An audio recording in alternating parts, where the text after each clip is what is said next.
क्या संभोग भी समाधि का रास्ता बन सकता है? क्या वही ऊर्जा जो इंसान को वासना की ओर ले जाती है उसे परम चेतना तक भी पहुंचा सकती है? ओशो ने अपनी प्रसिद्ध पुस्तक संभोग से समाधि की ओर में इसी रहस्य को समझाया है। ओशो कहते हैं कि मनुष्य हजारों वर्षों से अपनी काम ऊर्जा से लड़ता आया है। उसे बताया गया कि काम वासना पाप है, इसे दबाओ, इससे दूर भागो, इसे खत्म कर दो। लेकिन ओशो का कहना था कि जिसे तुम मिटाने की कोशिश कर रहे हो वही तुम्हारे जीवन की सबसे बड़ी शक्ति है। वे कहते हैं कि जिस ऊर्जा से एक नया जीवन जन्म लेता है वही ऊर्जा चेतना का भी जन्म करा सकती है। जरा सोचिए, यदि एक बीज विशाल वृक्ष बन सकता है तो क्या मनुष्य के भीतर छिपी हुई ऊर्जा भी किसी महान परिवर्तन का कारण नहीं बन सकती? ओशो कहते हैं कि समस्या काम ऊर्जा में नहीं है, समस्या हमारी अज्ञानता में है। हम अपनी इच्छाओं को समझने के बजाय उनसे लड़ते हैं, उन्हें जानने के बजाय उन्हें दबाते हैं।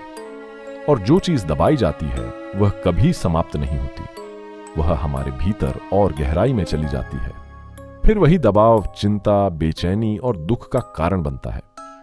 ओशो कहते हैं कि संसार के अधिकांश लोग अपनी ऊर्जा को समझे बिना ही जीवन जीते हैं। वे केवल सुख की तलाश में भागते रहते हैं, लेकिन सुख क्षणिक होता है, कुछ समय बाद वह समाप्त हो जाता है और फिर एक नई इच्छा जन्म ले लेती है।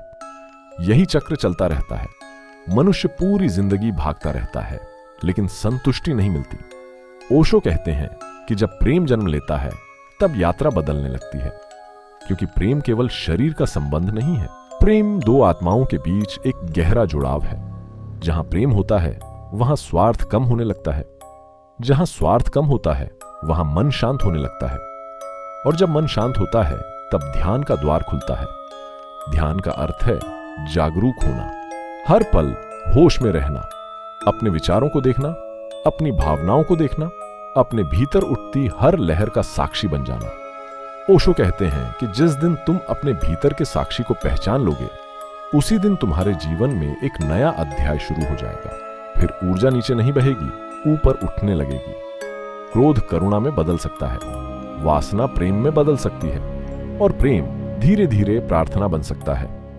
यही रूपांतरण आध्यात्मिकता का सार है। ओशो बार बार कहते हैं कि किसी भी ऊर्जा को दुश्मन मत बनाओ, उसे समझो, क्योंकि समझ ही परिवर्तन का पहला कदम है।